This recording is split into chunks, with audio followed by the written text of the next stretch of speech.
bueno, arratsaldeon guztioi, bueno, eta eskerrik asko ona aurreratzeagatik. Hemenakogu, bueno, bideojokoei buruzko hitzaldi benetan berezia, ez da Euskaren eguna dela eta bueno, atzo izan zalan, baino hemen euneizen unibertsitatean baukagulako euneiz Euskara astea, ezta? Orduan honetan zean murgilduko gara pizket, bideojokoei buruzko gauzetan, ezta?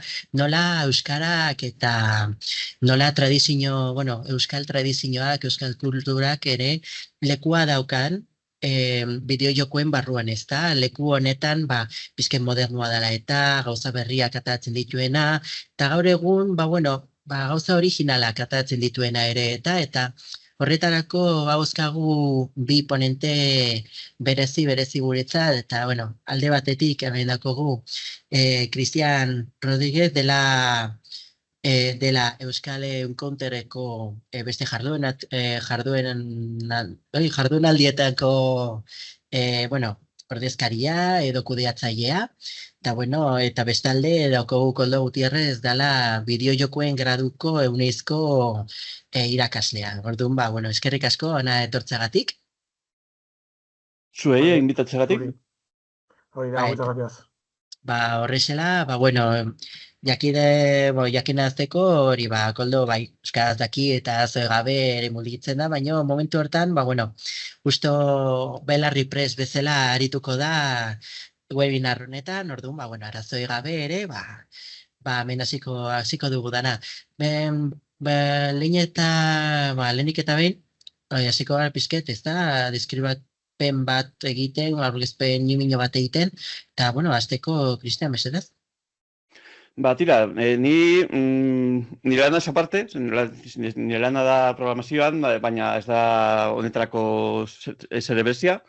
Hortaz, adibidez, 1989an, hasi nintzen webgunegaten idazten, Games Reviewen, gero 2003an sortu genuen Hardgame, eta handik izen ginen batzuk, egin genuen Bade Juegos, El Correon, egindako bideokoen atal bat. Hor egin genuen podcast bat, zera Level Up, eta gero handik sortu genuen Fan and Seriousa, zera festival bat nahiko garrantzitsua, orain Big Conference deitzen dela, baina, bueno, hor ja ni ez nago. Eta gero, 2003an aktualizaten negoen, aktualizate sortu nuen, beste batzuekin, eta on Gorli Zirratan hasi ginen, eta gero pasa ginen Gestiona radioa.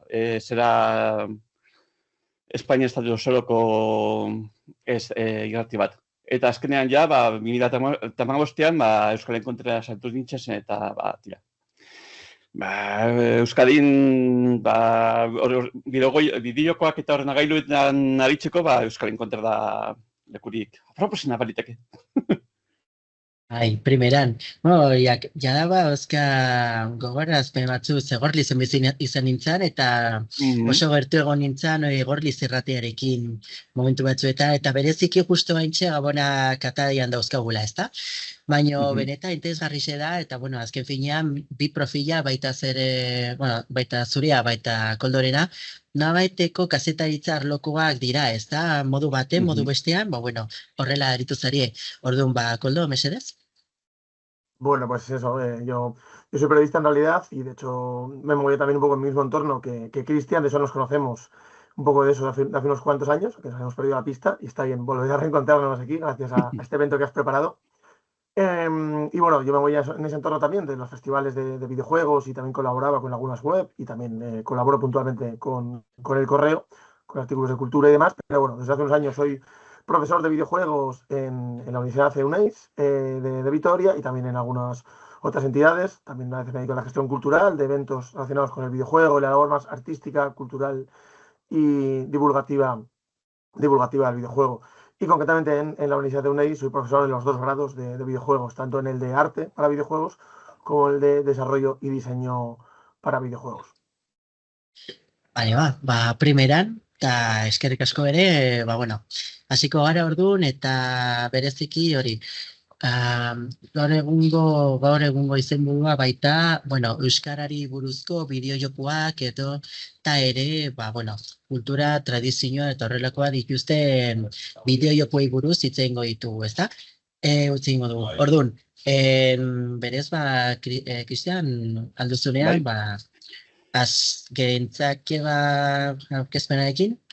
Bale, tira, nik orain dela urte batzuk, 2018an egin nuen albesta aurkezpen bat.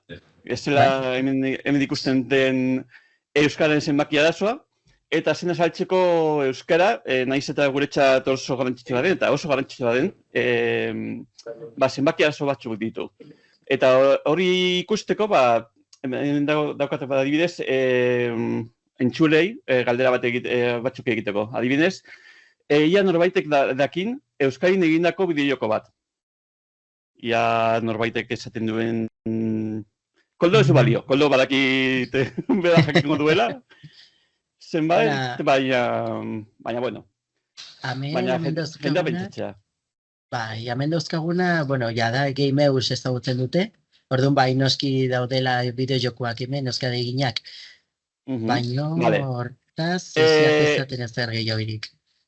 Euskeraz dagoen bideojoko bat, hau da, euskera itzuli edo euskeran sortu den bideojoko bat. Esaten jate, betizu salbu, ez da, webgunekoak salbu, esaten jate, zeitzarrez ezer. Eta zenbat pertsona daude? Eta hau, ez da, bideokoi bakarrik sartua. Zenbat pertsona daude euskaraz hitz egiten edo ulertzen dutenak? Amendik esaten dute milioi bat, 800, 850. Tira, nire itxaldian, egongo gara momentu guzean, egoten Uiarzo bak, Uiarzo itizo, bera, okei? Osea,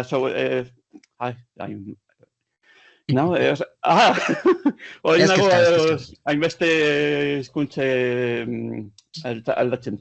Bueno, momentu zuan egongo da, hau oso ondo dago, eta hau munduko ideik txarrena da, bale? Orduan, Euskararen zenbakiak. 2011an, Eustat jarriz esan zuen, 750.000 itxegiten zutela, eta 1,5 milioi gutxora bera ulertzen zutela. 2016an, Euskadiko Jaurlaritzak esan zuen Euskadin bakarrik, ez Euskadi osoan, ez Nafarroan eta Iparralde bakarrik Euskadin, 631.000 eta 3.000 ulertzen zutela. Baina, azkenengo Eustataren zenbakiak hauek dira. Ia 1,1 milioi hitz egiten dutela, eta 1,5 milioi ulertzen dutela. Hortaz, badirudi, zenbakiak gorritzu dualaz, ez? Igoera honen zergatia, da, nolabain ikastolaetan euskarako eredua den nagusi, zenbaki hori bete egongo da igotzen. Orduan, suposatzen dugu, 2021tik ona, bere zenbaki hori handitu joan izango dela, baina, oraindik ez daude datu gehiago. Adibidez, edo gutxienez, nik ez ditu dakitu aurki, ondi. Eta orduan zaten duzu, 1,0 milioi bat, zenbaki on bat da, ez? Tira, hemen dago mapa txikier bat, non zatitzen den hizkuntza guztien artean, eta, ikusten da, ia gaztelera ia ez da... Barkatu, Cristian, ikusten noten da orkezpenaz, Koldo ikusten duzu? Nuevamente ez dakitea kargatu... Barkatu, no, o sea, como me la hayas enviado, pues la tenía por ahí, pero creo que no la estás compartiendo ahora, vamos. Jori uste. Abisten da, ia. Bueno, normal, eso del herrero, cuchillo de palo. Aquí tanta tecnología y luego fallamos aquí. A la hora de hacer las cosas. A ver, cargatu, ¿verdad? A ver. Ez da ikusten, txuria ikusten da bain? Sí, se ve en blanco. Bueno, cosas de Microsoft. Bestela neu jartzen dut. A ver, posible dudan. berriro. Claro, es que ninduen jarraitzen más o menos hau, baina... Ahora sí. Orain bai? Yo sí, yo la veo. Bai, oain ikusten da, bai. Hau jarraitzen ari nintzen, eta orain hau da irudia, eta hemen ikusten da, hizkuntza oso handiak daudela hortik, eta orduan, milioi bat ez da ezer munduan. Izan ere, azkenengo urteetan, ia ederaz aurkitza bideokoak zaila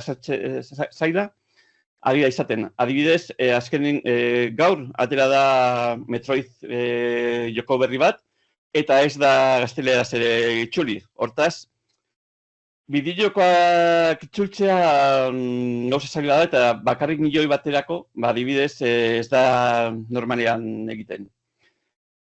Orduan, bideojokoen industria. Espainian bakarrik, hauek dira AEBIren datuak, AEBI, Asociación Española de Videojuegos emandako datuak, 2.400 milioi baino gehiago faktura dute bideojokoak, eta 21 milioi pertsona jolasten dute bideojokoetara.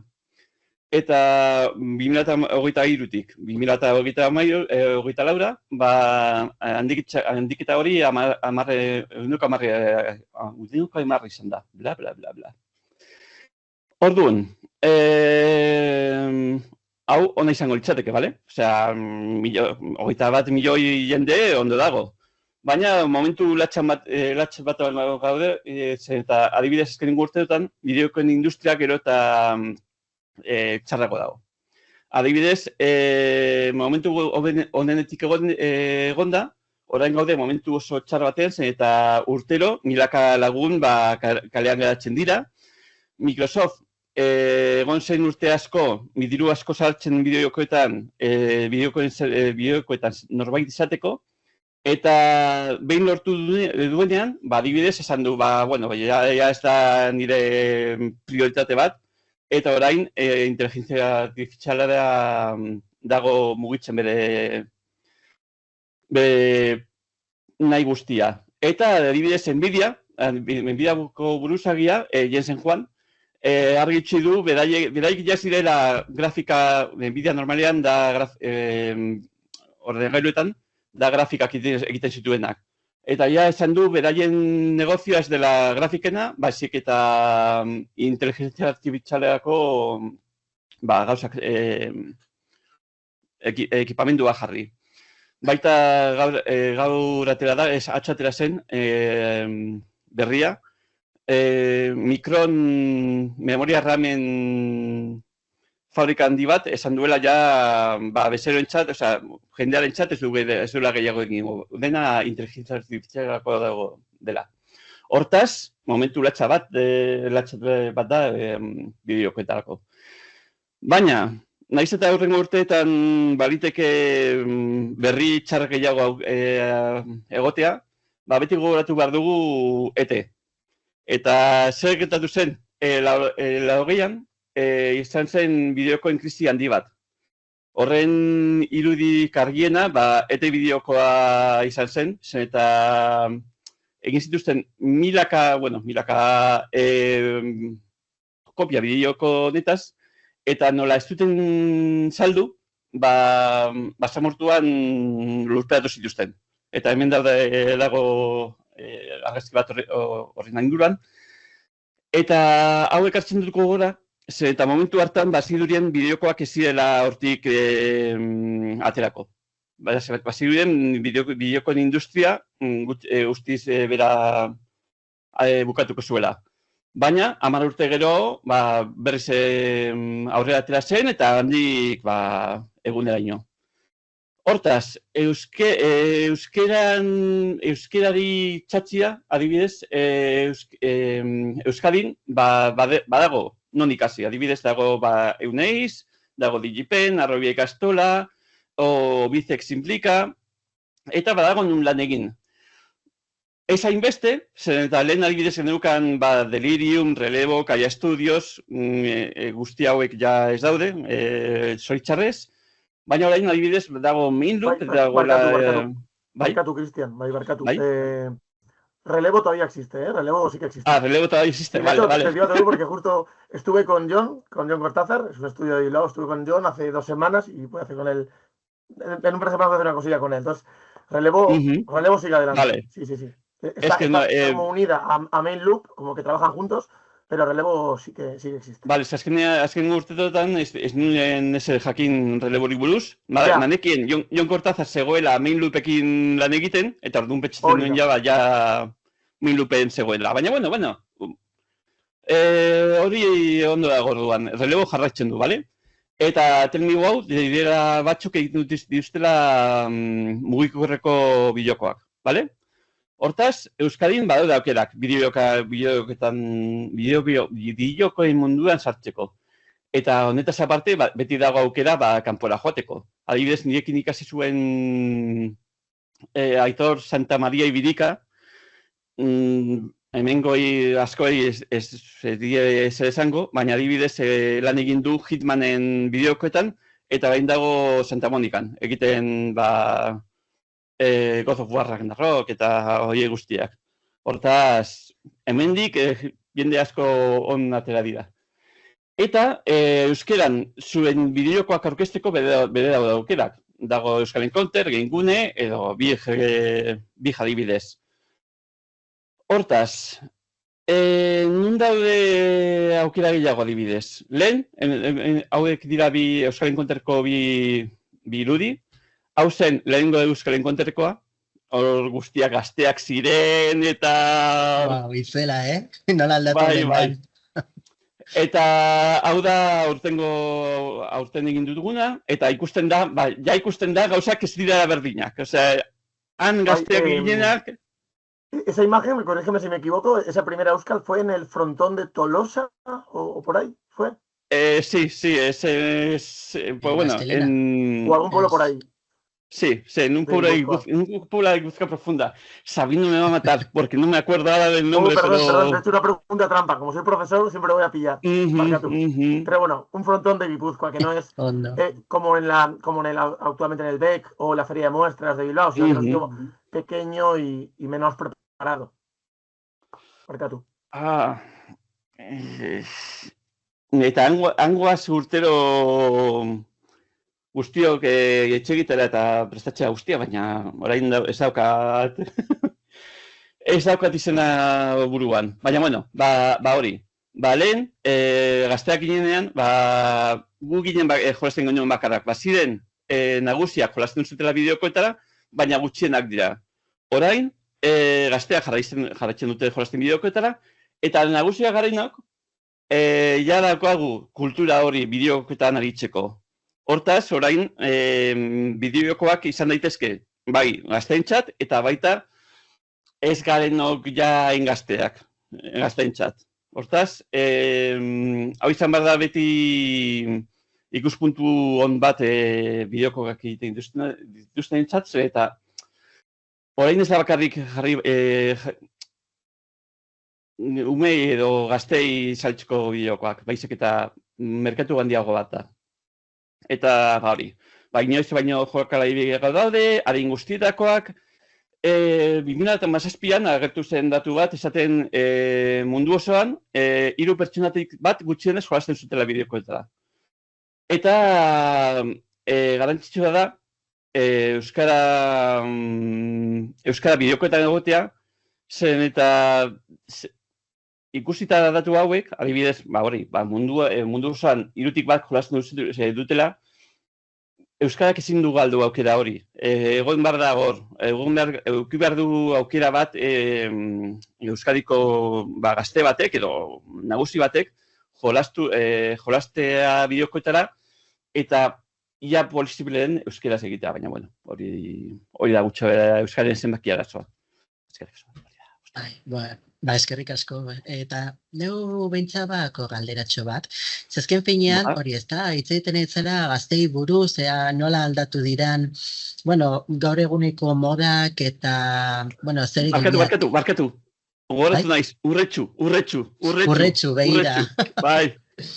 Nola, Gracias, nola Cristian. aldatu diran gauzak, ze lehengo Euskal Encounter izan zan urretxun, bueno, Bai. jakinarazteko, ez da, kontestualizatzeko dana, Euskal Encounter bada Euskadiko bideojoku eta azken finean bestelako telekomunikazioko, bueno, feriarik handiena, ez da, azokaik handiena hemen Euskadi mailan.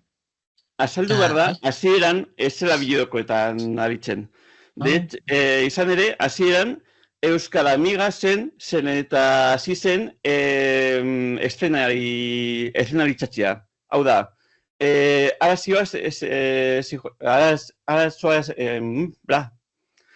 han egiten zena zen, jendea zijoan bere ordagailuekin, Amiga, zen hango demoran hartango ordenagailurik garrantzitsena, eta horrekin egiten zituzten gauzak, animazio 3D edo 3D edo horrelakoak. Gero ja urteak pasadala, bideokoak sartu ziren, eta hasieran zegoen pizka bat hor burruka bat, eszena eta bideokoen artean, baina azken urteotan ja bideokoak dira nagusi, eta Euskal Encounterera etortzen diren guztiok, edo ia guztiok jolasten duten bideokoetara. Hoiz, eta gainera, bueno, guztientzako badago denetarik dago, ez da, eskuragarri, haiei, baitzikitxoentzat, ere handienentzat, ere kanpain dendak ere jartzen dituzte, beste pabilloi batean, eta hortikan egoten dira, azte osontzear. Bai, 4 egun eta 5 gau. Bost egun eta 4 gau, jarraian. Horri buruz neo bako galdeatxo bat, zin da, zure ustez, zuri, ekarpin gehiena karri zizun, jardunaldia, edo gustoko gehien izan duzun jardunaldia Euskal Encounterren barruan. Zein izan den niretzat urterik potentena? Niretzat, parte hartzaile bezala, egon zen urte baten egin zuten, nik orainik ez nuen Euskal Encounterren, zombi gauza bat. Bertatuz egiten zuten horrelako aktuazio bat, agertu zira zombiak hor eta jende guztiak korrika egiten eta hori guztia. Hori parte hartzaile moduan. Arduradun bezala, esartu nintzenean, lehenengo urtean, gertatu zen, ez dakit jende ikusiko zuen, el lanzamiento de las sillas, Gandalfeko el lanzamiento de las sillas. Yo estaba ahí, Cristian. Era el levantamiento de las sillas, yo recuerdo eso, fue muy icónico hace unos años. Yo creo que no fue un lanzamiento, creo que fue solo alzar las sillas. Recuerdo esa revolución, creo que eso fue como 2004, 2005, 2006, por ahí.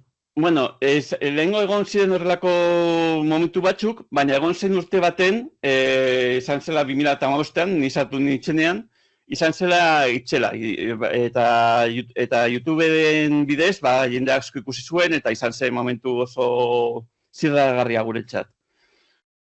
Momentu bioiek izango ziren ditzat aipagarriak. Primeran, eta...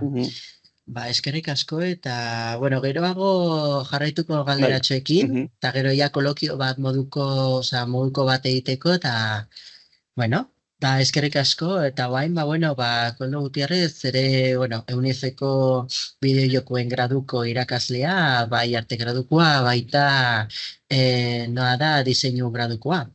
Orduan, nahi dozunean, aurrera. Vale. ¿Veis me oís bien? Que a veces con el micro quitado, ¿me oís? ¿Y veis mi pantalla compartida? Bai. Jartzazu aurkezpen moduan. Vale. Porque como voy a ir abriendo enlaces, prefiero no ponerlo en grande, ¿vale? Vale. Entonces, por complementar un poco lo que ha explicado Cristian, porque Cristian ha hecho una muy buena panorámica, tanto del pasado como un poco ya del presente, con datos concretos, económicos y de empresas y demás. Yo, lo digo un poco como en 3 bloques, mi aportación, en primer lugar, para conocer un poco el pasado, del cual forma también parte, evidentemente, la Euskal Encounter, me he acordado de un proyecto que un amigo periodista, al cual creo que tú también conoces, Cristian Duren Zavalla, hizo un proyecto, es un periodista aquí de Bilbao, hice un proyecto hace unos años para Tabacalera, Centro Cultural de Donosti, que era como un mapeo del videojuego vasco, de la historia del videojuego vasco de esta época, ¿vale? Desde 1985 hasta 2009 aproximadamente. Entonces, yo esto a mí me lo dio él, porque me lo dio hecho en una Euskal Encounter, me lo dio como impreso, en una especie de formato fanzine, pero como esto se lo encargó Tabacalera, está también disponible en su página web. Creo que hay algún enlace roto, porque alguna vez esto lo he usado en clase, ¿vale? Porque yo también una asignatura que doy es asignatura de historia a los alumnos. Por eso me ha hecho gracia cuando he puesto la imagen de ETE y la crisis del año 83 del videojuego. Cuando les Ujú. cuento a mis alumnos los cartuchos enterrados en el desierto, allí en Estados Unidos les vuela la cabeza, pero eso ocurrió de verdad, no es una leyenda urbana. Entonces, bueno, en este recorrido que hizo Julen, está muy explicada los orígenes del videojuego vasco desde esos albores, incluso previos a, esa, a ese primer encuentro en el frontón de Urrechu, como bien has dicho. En el 85 ya había una incipiente escena del videojuego con como Commodore, Spectrum y otros sistemas así que hoy llamamos retro. Entonces, bueno, a quienes tengan en curiosidad, recomiendo esta investigación que hizo Julen en torno a 2012 y en la página web de Tabacalera se puede revisar. Entonces, bueno, por ceñirnos un poquito más a lo que nos ocupa hoy, el Día de Euskera, bueno, esto está dividido en varios capítulos, ¿vale? Desde empresas concretas pioneras en Euskadi como Zeus Software, luego los freelance, los autónomos, las distribuidoras que van surgiendo, juegos concretos como del High Alai y la pelota vasca, el Euskara en videojuegos, que es lo que voy a hablar ahora. Y ahí está en el capítulo 6 la Euskal Parte, el Euskal Encounter, que como bien decía, será también una cantera de los desarrolladores de videojuegos, ¿no? Porque muchas empresas de Madrid y de Barcelona venían a captar, a contratar a los jóvenes programadores. Todo esto cuando todavía no existía casi ni Internet, ni LinkedIn, ni Steve Jobs, o sea, ni LinkedIn, ni InfoJobs, pues bueno, venían al mejor sitio para conocer a los programadores jóvenes, que era la Euskal Encounter. Y eso da para otra historia, porque es muy interesante. Y luego ya el éxodo vasco y demás. Pero bueno, he puesto por aquí el enlace al capítulo 5 que es el que habla de los videojuegos en euskera. Y esto, como digo, se puede revisar, se puede consultar en la web de Tabacalera y lo está revisando. Por ejemplo, no lo miraba y está aquí el PDF, está tanto la investigación, está tanto en euskera como en castellano, evidentemente. Entonces están los dos idiomas. Y bueno, aquí están un poquito los albores de los primeros juegos, como sobre todo eran muchos videojuegos asociados al tema deportivo, que no podía ser de otra manera, juegos de estropada, o sea, de traineras, regatas y demás, pues bueno, de alguna manera con el tema de los juegos, el deporte, Mendizaleak y demás, pues bueno, era una puerta de acceso, ¿no? Tanto que el tema del deporte ha sido tan importante siempre en Euskadi, High Alive, juegos de frontón y deporte, pues bueno, eran como más fácil de empezar a usarlos, a incorporar el tema del euskera a través de estos videojuegos. Y como digo, esta investigación está muy bien para la parte de euskera y un poco ver los pioneros y todo esto. O sea, muy interesante. Se puede encontrar fácil, pero bueno, puedo poner los enlaces o si quieres tú luego compartir esto, Gorka, para quien quiera investigar. Luego Vale, sí. el año pasado recuerdo que justo, de hecho fue el propio Julen quien me lo pasó esto. No me acuerdo si estaba en su propia investigación, pero recuerdo que me pasó el enlace a cómo en el Teleberry, en ETV, hayan encontrado hay una investigación de Sancho el Sabio, creo que está cerca de nuestra universidad, por cierto, de Chip, el videojuego prehistórico que recorre la Vitoria del 92. Es decir, este juego no es tan antiguo como otros de esa investigación que hizo mi amigo Julen, que era hasta el año 85, pero este tiene particularidad, como digo, la Fundación Sancho el Sabio, eh, eh, encontró un videojuego que estaba además no solo creado en Vitoria, sino que estaba ambientado en las calles de Vitoria. Y esto, claro, me acuerdo que se lo puse a mis alumnos, estando en Vitoria, no sé si esto se va a ver, quito el sonido para que no haya líos, pero es muy divertido ver un juego muy rudimentario, de pixel art, así pixel gordo, 8 bits y tal, pero que estaba financiado por el Banco Vital, la Fundación Vital, que en parte también es un poco nuestra casa madre de nuestra Universidad de UNEIS. Y este juego, de una manera como educativa y un poco rudimentaria, recorre las calles de Vitoria. Y me acuerdo que se lo puse a mis alumnos, ¿vale? Viaja en el tiempo con Chip, Fundación Caja Vital, ahí está, Vital Cucha, y a mis alumnos les hacía gracia ver, anda, pero yo vivo ahí, o sea, es la Plaza de la Blanca, o sea, ciertas calles, Cuchi y demás, pues se pueden ver. Entonces, juegos hechos en Euskadi no hay tantos, pero ambientados literalmente en las calles de Euskadi, pues yo creo que no había ninguno, porque no se me ocurre ninguno ambientado en Bilbao o en Donosti. Pues mira, pues curiosamente hay un juego ambientado en Vitoria y se pueden reconocer a nivel icónico algunas de estas calles y ver también cómo han evolucionado a lo largo de estas 3 décadas.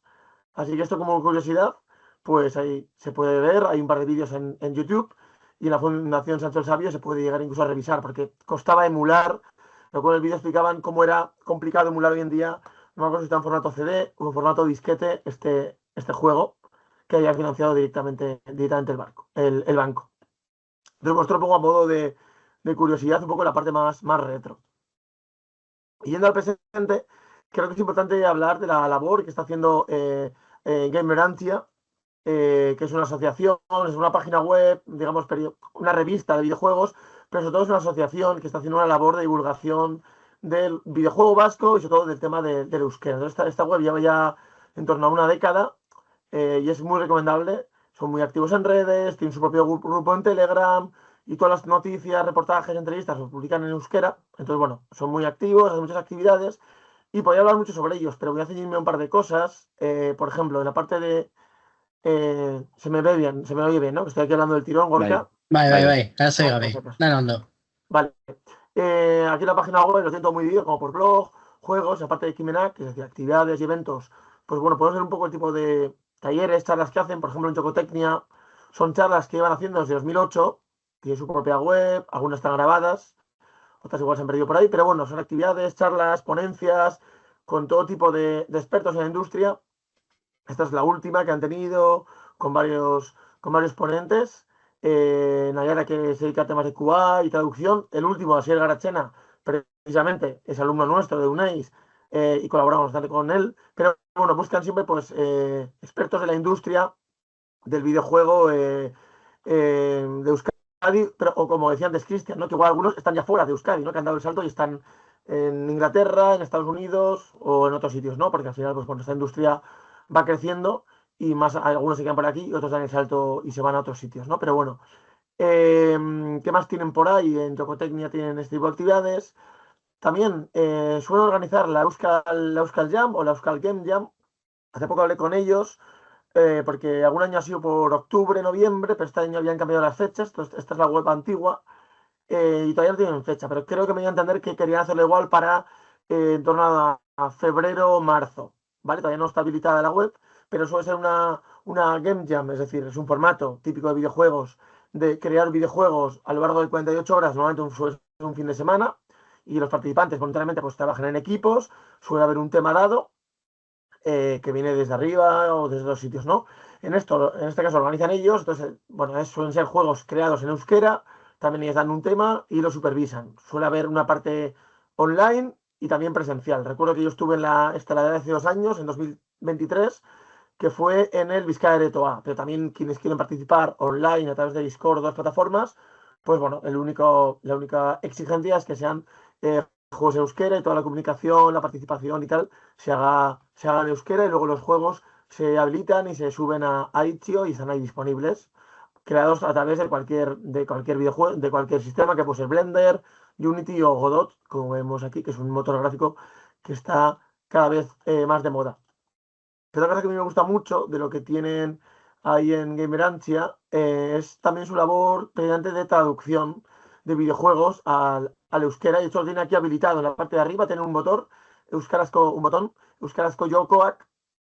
Y aquí tienen, pues eso, videojuegos o bien creados íntegramente en euskera, que no hay tantos, desgraciadamente, aunque cada vez hay más. Muchos surgen de universidades, centros de enseñanza y demás, pero otros también es muy interesante la labor que está haciendo la propia asociación de Gamerantia de traducción de videojuegos, ya sean comerciales o independientes, al euskera. Ellos contactan con las empresas y de repente nos podemos topar con juegos clásicos como un Prince of Persia o un Zelda Link's Awakening, maravilloso juego de Game Boy, también traducido a euskera, o hasta Balatro, ¿no? El juego súper de moda, también tiene opción en euskera, Silent Hill 2, bueno, cada vez tienen más, o sea, tienen ya un montón de páginas, y aquí en esta base de datos los tienen todos ordenados, podemos buscar por filtros, por plataformas, por géneros, o sea, es muy recomendable si es una traducción oficial o no, o sea, bueno, tienen muchísimos juegos, o sea, podemos buscar así un poco de manera aleatoria, eh, Celeste, un juego también maravilloso, súper exitoso a nivel mundial, que está traducido a multitud de idiomas y también está traducido. O Tunic, otro juego estupendo, eh, yo creo que lo jugué directamente en inglés. O sea, creo que cuando yo lo jugué ni siquiera estaba en castellano, pues bueno, ya tiene su traducción al euskera. Entonces, bueno, es muy, muy buena la labor que están haciendo directamente ellos de Mm. traducción al euskera. Galdeatxo bat, Koldo. Bai. Hor justo gamera ontzian aurkezten dira ere bideojoko batzuk Nintendokoak direnak, ez da, adibidez. Gogatzen dut, baino galdeatxo da, claro, hemen bai dauzkagu honelako bideojokoak eta gero nola emula daitezke joku hauek gero euskaraz, bueno, gozatzeko edo disfrutateko. Pues es una buena pregunta, porque claro, ahí pone que algunas son oficiales, otras no.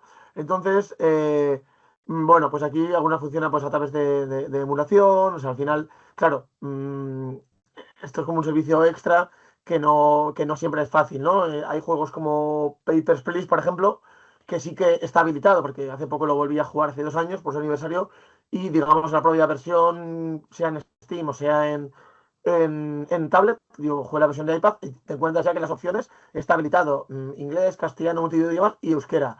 Otras, pues bueno, ya hay que buscarse como vías alternativas, ¿vale? Porque, pues bueno, al final igual no son traducciones oficiales y todo esto. Pero bueno, quien quiera, pues puede indagar aquí y, y se puede jugar así. Claro. Eta honi Eh, buruz ere, bai, barkatu, ze ere ba, beste gauzatxo bat, ez da, azkenean, ere bideojoko, bueno, proiektu honi buruzko, bueno, helburuak edo, ere euskara sustatzea da, eta, bueno, bada aukera emotea, ba, bideojokalariek, ba, euskaraz gozatzeko joku hauek, era famatuenak, edo agian berrienak, edo ujú. gainera antzinekoak, ez da, ordenagailuen jokatu aldirenak, eta bar, baina, karo, honi buruzko galderatxo bat, ze azken finean, ze uste duzu, ba, bideojokoek euskararen sustapenean izan dezaketen eragina, ez da? Nola baiteko erainkortasuna eta ere influentziako, ez da? Euskaraz sortzea, bai euskara, bueno, euskaldunentzako, ez da? Hori nola, bueno, ze sustapen eragin dezake? Barkatu, esa parte final no te he entendido del todo, o sea, Bai, hori, barkatu. nola, Sustapen. bai hori, nola euskarazko bideojokoak sustatu ditzakete, ba, bueno, ba, nola susta daiteke euskararen erabilera, euskararen promozioa, edo kultura, edo tradizioen, ba, bueno, ez da, influentzia. Bueno, eso, o sea, si os queréis ya un poco hablar de la mitología y el folclore propio vasco. Bueno, sí, vale un poquito justo después, era el siguiente punto que tenía por aquí, es decir, creo que la mitología vasca, el folclore y todo esto es algo súper rico en el caso de Euskadi, como cada comunidad pues tiene sus propios mitos y leyendas, y eso pues todavía creo que está por llegar. Creo que así como tenemos casos de éxito a nivel de España como Blasphemous, ¿no? El caso súper éxito a nivel mundial, que coge el folclore y la mitología católica andaluza, Semana Santa de Sevilla, y todo esto lo traduce a un videojuego maravilloso y de gran éxito, y ha servido de influencia a otras culturas y demás. Creo que en Euskadi eso todavía está por llegar. Así como tenemos, igual dejo de compartir pantalla ahora y luego lo hago otra vez, ¿vale? Para no duplicarnos.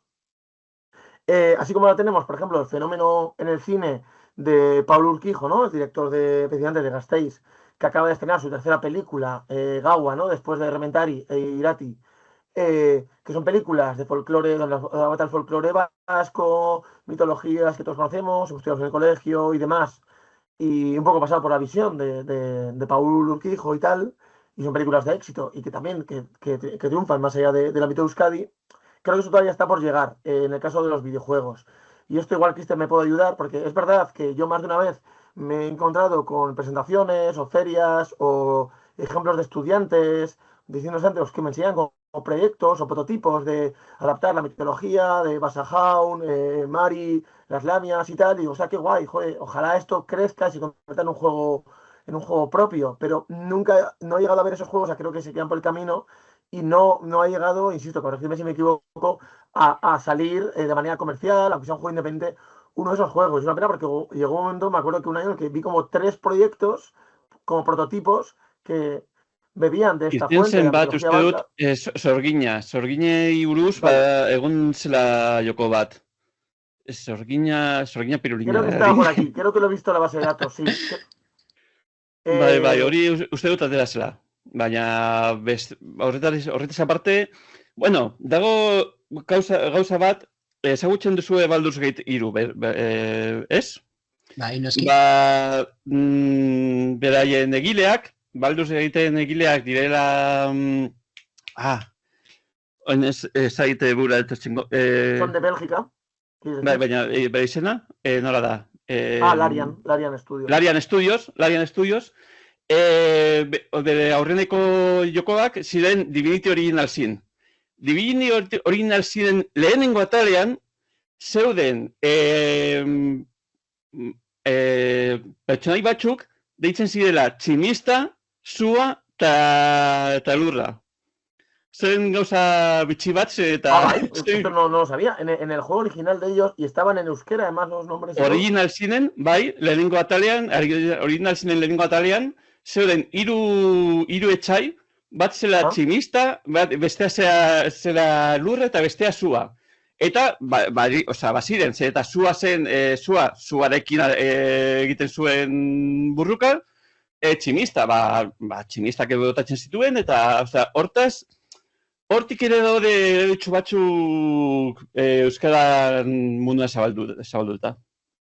Eta begira, eta gainera, hemen banago, bilakaera bat egiten, eta jada, esaten dute, ez da, enpresa batzuetan, oso garestia dela, nabeteko itzulpenak egitea, ez da, gauzinoak egitea, baina gero ikusten dugu, adibidez, indien kasuetan, ez da, adibidez, Hollow Knight, Celeste, Undertale, Papers, Please, eta honelako bideo jokoetan, 20 baino gehiagoko hizkuntzetan itzulita daudela. Orduan, zer gertatzen da, ez da, zer gertatzen da enpresa hauekin, iruko diren enpresekin, zer gertatzen da, eta zergatik ez dute, justo euskara, bai, kasu justo, espezifikoa da, ez da, baino bestelako enpresetan edo bestelako hizkuntzetan zergatik ez da itzultzen adibidez, ez da, gaztelera gertatu den bezala, ez da, bideojoko Metal Gearekin edo bestelakoekin, zer gertatzen ari da honekin. Oza, nora juten ari da, globalizazio prozesuak ere, ingelesera bakarrik, edo gutxienez, hizkuntza bat, edo bi, edo hirura bakarrik, eta gero beste alde bate uzten dituzte bestelako hizkuntzak, ez da? Zer gertatzen ari da honetaz? Zukoldo nahi egin da duzu? Creo que hemos avanzado indudablemente. O sea, yo recuerdo que somos más veteranos que tú, Gorka, Cristian y yo, que somos más o menos de la misma quinta, y yo recuerdo como un avance alucinante en los 90, cuando estábamos todos enganchados a los juegos de rol de la Super Nintendo, esos juegos clásicos de 16 bits, y recuerdo anunciado a bombo y platillo cuando Illusion of Time y Secret of Evermore, dos juegos súper clásicos, se publicaron en castellano, y era como el primer juego, el segundo juego publicados en español. Y yo los jugué y era como, ¡guau! Juegos en castellano, ¡guau! Esto es el futuro. Y era solo texto, ni siquiera había doblaje, ¿no? Y afortunadamente eso fue mejorando con el paso del tiempo, ya con la PlayStation 1, PlayStation 2, ya era como, un estándar, era como un requisito casi imprescindible, que cada mercado, o por lo menos mercados ya principales, como ya sé, pues como ponía antes Cristian, ¿no? La tabla de los idiomas más hablados del mundo, pues evidentemente francés, castellano y tal, pues era como obligatorios, ¿no? De traducir estos juegos. Pero claro, las grandes multinacionales se lo pueden permitir. Ahora tenemos un boom independiente, ¿no? La escena indie, juegos que te has mencionado maravillosos, desde hace 10, 15 años, pero claro, esos juegos más pequeños de bajo presupuesto, pues igual no se pueden permitir traducirse a más idiomas al principio, por lo menos, ¿no? Salen en inglés y poco más. Y si tienen éxito, igual pues luego se traducen al francés, tal, pero a veces cuesta que esos juegos se traduzcan al castellano y ya no digamos a euskera de manera oficial, porque no, igual no hay mercado suficiente, ¿no? Para esos ingresos. Pero creo que hemos mejorado, indudablemente. Eta adibidez, Nintendoren eredua, adibidez, ez itzultzerakoan ez Metal Gear Sin esan dut lehen, Metroid Primaren azkenengo atala, ez dute gazteleraz ere itzuliz, eta beraiek egiten dute, esatu dut, konpainia handiak, bale? Egiten dute kalkulu bat, eta dinote, hizkuntzanetara itzultzen badut, zenbat irabazten dut. Hau, eta ez badut itzultzen, pizka bat gutxiago. Tira, ez dut itzultzen eta berdin, asko salduko dut, eta tira, hori aurrez naiz. Bai, eta gainera, bueno, justo, ez da, indikasuetan hitz egiten zuen enean, badaukate, azken momentu baten, badaukate aliatu interesgarri bat, ez da, adimen artifiziala dana. Orduan, nola indi joku hauek ez dakitea posible daukaten, ba, bueno, hizkuntzak, hizkuntza ezberdinetara itzultzea, ba, euren jokuak, nola erraz ditzake adimen artifizialaren erabilpenak, ez da, nola ikusten da zuen. Es un tema delicado. Cristian, ya has puesto tú la cara, es un tema delicado el de la inteligencia Ahora, artificial. jarduteko modua, Osea, hau kolokio ja Ya. mamitsua izan behar da. Ez que normalean ez dira itzulpen honak. Eta galtu behar diozu edon hori, eta inteligentzia artifizialaren bidez egiten diren itzulpenak, txarrak dira, gainera dira itzulpen arraroak, alde batetik, filosofikoki esateko, ez da ona egitea itzulpen bat inteligentzia artifizialen bidez. Eta itzulpena ez da bakarrik hitzak aldatu eta adibidez euskara aldatu hitzak. Da zentsua eukitzea euskeran. Jartzea ereduak euskarari txatxiak. Orduan, inteligentzia artifizialak lehenengoz euskaraz ez dago. Daude garatzen bat, azkenengo Euskal Enkonterrian etorri ziren batzuk jendea prestaz esan bere ahotsa eta beraiek txegitea eta inteligentzia artifizial hori ikasten hastea, baina horiek euskaraz dago. Baina gazteleraz egiteko eta hori guztia, behar da pertsona bat jakiteko itzulpen horri ondo dagoen ala ez edo hobetzeko. Eta ez da bakarrik itzulpen bat egin behar, baizik eta adaptazio bat hizkuntza bakoitzarei. Sí, eso es. El papel humano sigue siendo necesario. Y una cosa es que, yo que sé, que usemos, alguien use Duolingo o herramientas puntuales o auriculares inteligentes para traducir algo que nos dicen puntualmente y entender, ¿no? En tiempo real algo por temas laborales o así, aunque no sea muy fino.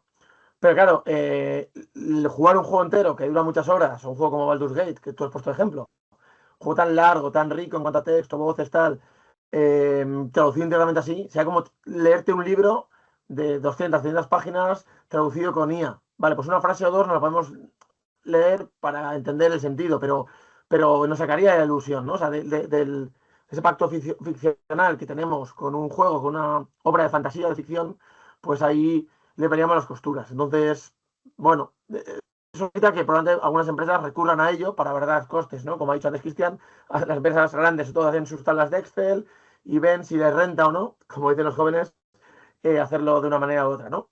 Veremos cómo avanza esto, pero puede ser una liada puntual, pero no a la hora de hacer todo el trabajo completo. Entonces, en este caso de Nintendo con Metroid Prime 4, está feo que no lo hayan querido hacer porque Nintendo tiene dinero suficiente, más que sobra para hacer esto bien y pagando a traductores de castellano, que los hay y muy buenos. Eta gainera bauzkate familia handiak, ez da, bueno, jokalari talde oso handia, leku batzuetatik etortzen dienak, ez da, kasu honetan, Espainiar mundutatik, ez da, Espainia Amerika eta bestelako lekuetan, itzela da, ez da, ikaragarria da, honelako gozak ikustea, baita gaztelanian ere, ez da, ikusteko gain, nola gauden Euskara mailan, zelako testuingurua daukagun gaur egun. Eta honetaz, gogazten naz, adibidez, ez da, txikia nintzenetik, esango dut, txikilla, 2005 inguru mororlez, nietzan, noski bai. Baina momentu hortan bazeuden nolabaiteko, erraminta ugari, ez da, esan hori justasieran beti zuren kontuan, nola telesaion hauek zeuzkaten horrelako eta inbeste joku euskaratuta zeudenak. Eta horrelako kontuak eta nietzate adibidez, azken finean joku musutrukeku jokuak ziren, eta sartzen zinean ordenagailuen, eta azten zinean Totally Spice, no sé quién, no tal, eta horrela, euskaraz mitzoten ziren jokua, neu gardeatzen dituen. Oain gaur egun, hori ez da inbeste ikusten, ez da, zer gertatu omen da? No sé. Ia, zaila da, adibidez, EITB hasi zenean, baita, egin zuen oso jarduera handia eta oso ona, euskara gazterentzat hurbiltzeko. Adibidez, Euskadi Gaztea eta hori guztia egin zituzten gauza asko, munduan normalean gazteak egiten zutena, euskaraz egin ahal izateko, hemen Euskadin. Baina, eta bideokoak, beti zu eta guztiak saiatu ziren, baina azkenengo urteotan ikusten da, badiduri ez dela hain erreza eta ez dela horrelako, ez dela hainbat saiatzen hori egiten. Hori zen nire itxaldiko azkenengo puntuetako bat zen, eta behar da, ez bakarrik bideokoetara aditu da direnak, baizik eta kulturalki garrantzitsua da, ez dakit, diputazioa edo Euskadiko gobernua edo bere ekimen horiek suspertzea. Zen eta ez badira mutil bat edo neska bat, ez badute bideokoak aurkitzen euskeraz, pentsatuko dute ez dela euskeran jokatzeko aukerarik egongo. Eta garrantzitsua da hortaz, berdin da, baliteke hori, beti zuren joko bat, hori izango da gauza bat umeentzat.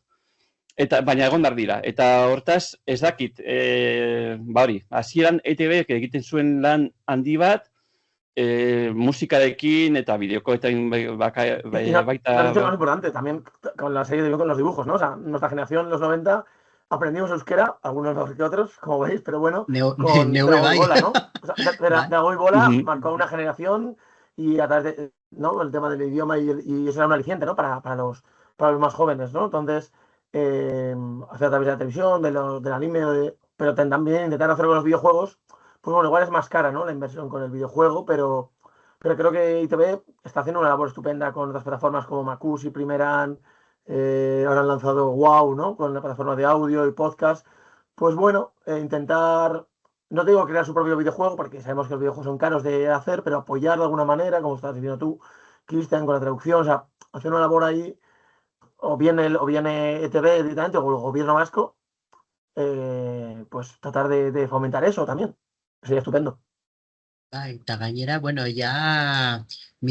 azkenengo minutuak orokortzeko, azkat hemen galdea batzuk, eta ere behar jate galdeatxo bat, eta esaten jate, zein da zuen ustez, euskarazko bideojokoa sortzeko erronka nagusiena?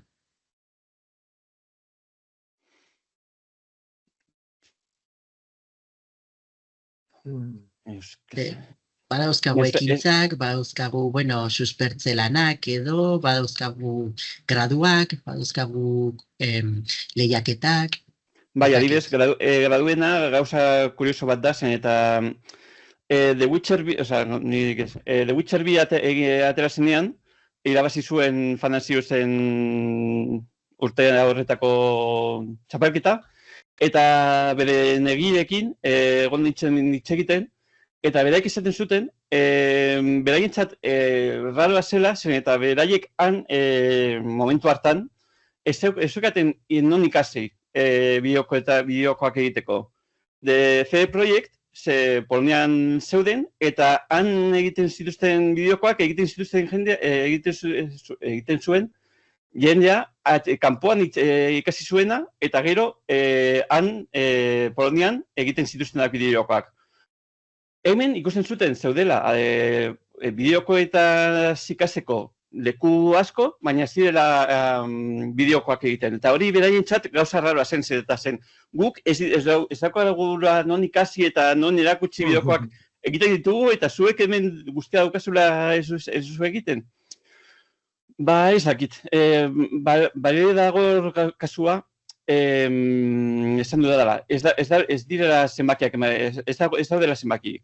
Osa, adibidez, ezin duzu bideoko bat egin, milioi potentzia baterako, milioi horretatik bez dutela inbeste bideokoetan jolastuko. Eta zu bideoko bat egiten duzunean, ez duzu pentsatu behar milioi baterako. Eta ez da lurralde baterako, baizik eta mundu osorako. Hortaz, euskeran bideoko bat egiteko, behar da horrela beste motivazio bat, motivazio kultural bat, eta motivazio kultural hori ezin da izan negoziotik aterata. Izan behar da kulturatik, eta orduan behar da instituzioetatik pizka bat bultzatzea, adimen hori. Vale, sí, un poco en la línea de lo que dice Cristian, y el caso de Polonia es muy significativo, ¿no? Porque pensamos como los grandes mercados del videojuego son evidentemente, ¿no? Estados Unidos, Japón y luego en Europa, Francia, Inglaterra, tal cual, pero Polonia, siendo un país pequeño, tiene grandes estudios, tiene muchos estudios muy grandes y muy variados, ¿no? Porque, bueno, hay su cultura diferente, bueno, surge de los 90, es una historia un poco larga, pero es muy particular el caso de Polonia, ¿no? Y el nuestro podemos decir que es un poco el inverso. O sea, pondré otro ejemplo, ¿no? Porque hemos mencionado antes el caso de Blasphemous, como partiendo de lo local, ¿no? En ese caso el folclore, como he dicho antes, católico, religioso, andaluz, más significativo, ha sido un éxito mundial. A través de Kickstarter y demás, y un publisher, una editora externa que lo movió mundialmente, ¿no? Pero sobre todo porque es un gran juego y tiene un arte muy chulo. Pero tenemos otro caso, gran caso de éxito este año, ¿no? Probablemente el caso el juego más exitoso, no sé si el mejor, pero el más exitoso este año, y premiado próximamente en los Game Awards, que es el Expedition 33, ¿no?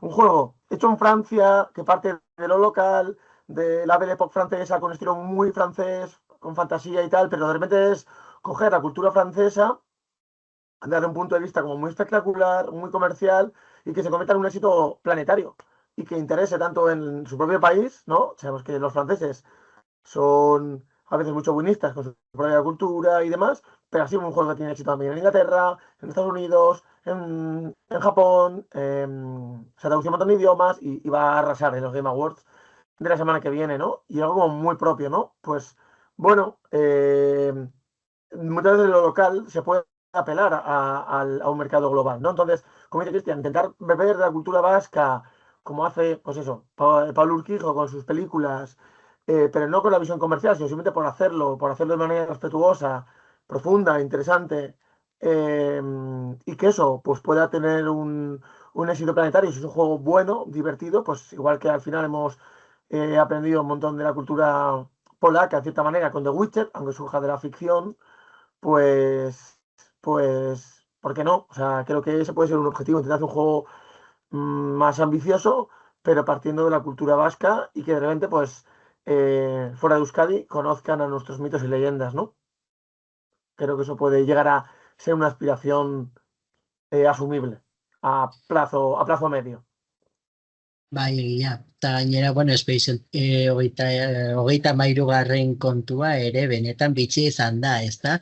Nola, bueno, modu baten garatzaile talde txiki baten mundu osoan Frantzian aurkako gorrotua ere desagerrarazi du modu baten, ezta? Horrek esaten du webguneetan esaten dute, ezta?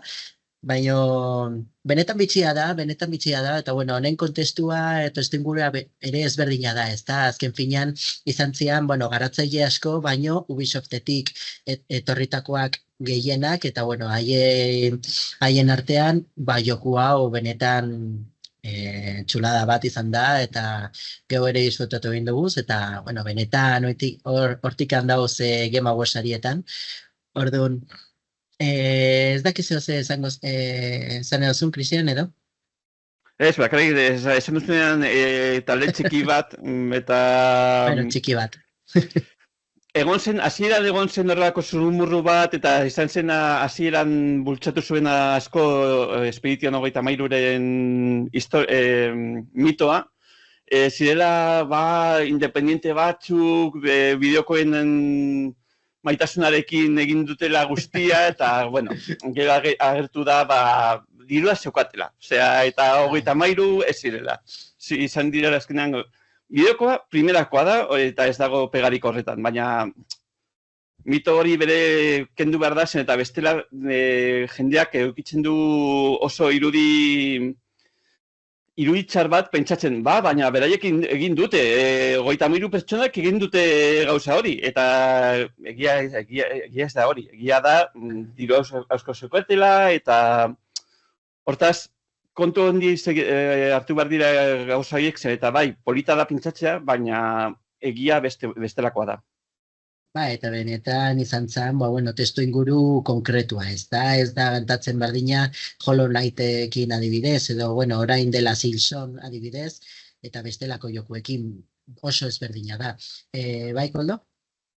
Vale, sí, quería añadir una cosa, antes de terminar, que se me había olvidado antes, ¿no? Más allá de esto de Expedition 33, que estoy totalmente de acuerdo con Cristian, un poco el mito que se ha contado alrededor, pero bueno, pongámoslo como buen ejemplo, con algunas comillas. Simplemente iba a comentar antes que se me había olvidado concluir por un poco el repaso que he hecho de la labor que hace Gamerantia como asociación de temas del euskera y demás, que este mismo fin de semana, que ya que está hablando de euskera, es importante recordarlo, tiene lugar ahora, creo que empieza mañana jueves, perdón, mañana viernes, la Soca de Durango, ¿no? Que es la principal feria, ¿no? El principal punto de encuentro de la cultura vasca. Bueno, pues Gamer Ansia suele participar también ahí, organizar un espacio que se llama Gamer Gela, donde juegan a videojuegos y juegos de rol, tanto, digamos, videojuegos como los que he puesto antes en euskera, de su base de datos, o algún juego de rol creado integralmente en Euskadi, que hay alguno, algún juego de rol, digamos, de lápiz y papel, digamos, analógicos. Ellos se encargan también de crear talleres, sobre todo para los chavales más pequeños.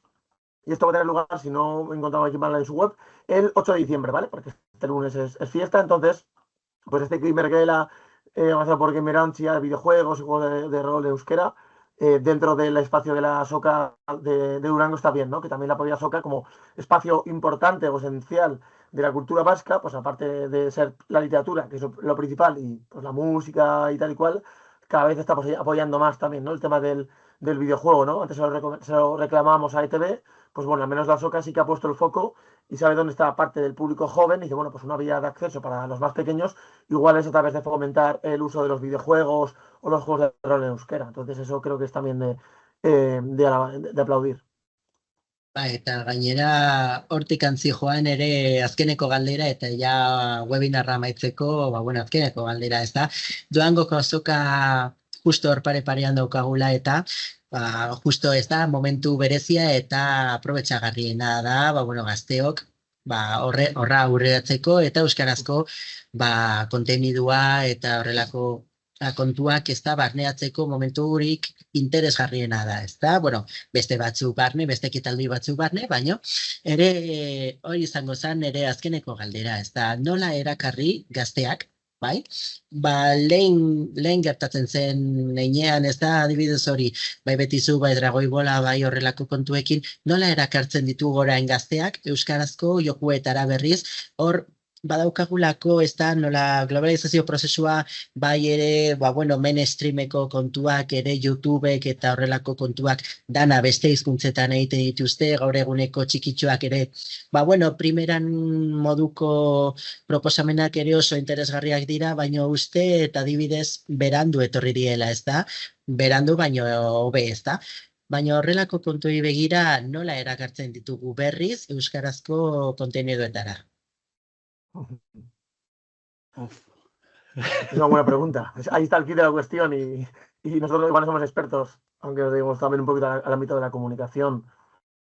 Pero bueno, hemos dado aquí algunos puntos. También creo que algunas plataformas, o a veces el gobierno vasco creo que también ha fomentado un poco también el tema de youtubers, influencers de euskera y tal, que eso, a ver, lo mejor es que eso surja de manera espontánea, ¿no? Porque a veces la institución fomentando eso, pues que puede caer un poco forzado, pero es inevitable esto que surja, ¿no? Antes he visto un anuncio, me estoy entrando de esto, por el Euskadi en Eguna y tal, creo que era, no sé si habéis visto, pero me ha llamado la atención, creo que Euskaltel está fomentando el uso de la inteligencia artificial en euskera, o cómo tratar de alimentar la inteligencia artificial en euskera, ¿no? Para que haya buenas traducciones a euskera, que justo, mira, hablando de lo que has comentado antes, Cristian.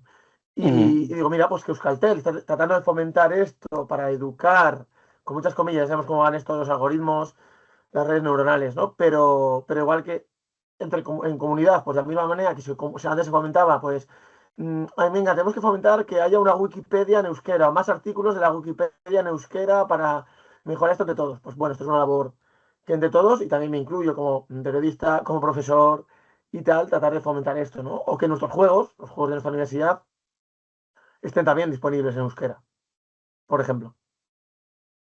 Nik uste dut azkenean lortu behar dena da gazteak eta izan gazteak ikustea normala bideojokoetara ere euskeraz jolastea. horretarako lortu behar dena, edo normalizatu behar dena, dira tokiak edo guneak ez toki fizikoak, sino baizik eta guneak, nun beraiek egin dezaketen gauza hori, euskeran.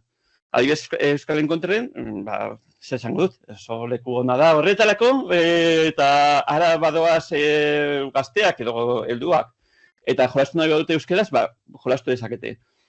Baina azkenean lortu behar dena da, hori, naturalki, ez fortxatua zen, eta adibidez, koldok esaten duena, gobernuak bultzatzen badu, baliteke oso fortxatua iruditzea eta jendea sartzea ondo.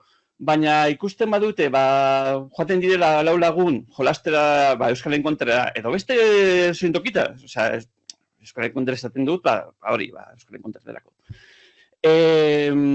Baina lortu behar dena da normalizatzea gauza hori. Ez pentsatzea, jolastu behar dugu bideoketara, itxein behar dugu gazteleaz edo... Hor dago gauza horiek normalizatzen, da gerora ematen dituenak aukerak bideokoak euskeraz sortzeko. Eta beraiek egingo dute mugimendu bat nun beraien txat egiteko bideokoak garrantzitsua izango den. Uste dut. Bai, noski orokorrean ez da eskaintza handitzea, joku gehiago egitea baino ere eremu gehiago sortzea, ez da? Hemen unibertsitate munduan ere badukagulako horrelako adibideak, ez da? Genjan adibidez atxeun, eta gero, Amerikania zehoz egiten dugu, sartuko gara, ez da? Momentu baten, ze ere, hemen garatzen diren bideojokuak ere potentzial oso handia dute. Orduan, geroago, ere interesgarria da, Euskal Enkontreko edo Euskal Enkontr bezalako lekuetan, Doangoko azokan eta horrelakoetan, Euskara puntu handi bat eukitzea eta hortarako, eskaintza handia izan behar da. Eta norbaitek bideoko bat egiten badu, lehen erakutsi ditut beste leku batzuk, Euskal Enkontr, Gingune edo Bir, baina adibidez, zuen zikloetan, norbaitek egiten badu bideoko bat, aurkezteko baditu aukerak. Etorri daiteke Euskal Enkontrera eta jarri dezakegu ordenagailu bat non jendeak jolastu dezakeen. Aukera horiek erabili behar dira eta horrekin eta horiek landuz baliteke mugimendu hori handitzea. Eta hori. Ados nago. Hemen utziko dugu gaurko webinarra, eskerrik asko benetan, plazerra izan da zuek eukitzea gaur arratsaldean hemen eunizeko webinar honetan, eta, sorte hon ere eta laster ikusiko gara beste momentu baten. Venga, agur. Eskerrik asko, Gorka. Eskerrik asko, bai. Agur. Agur.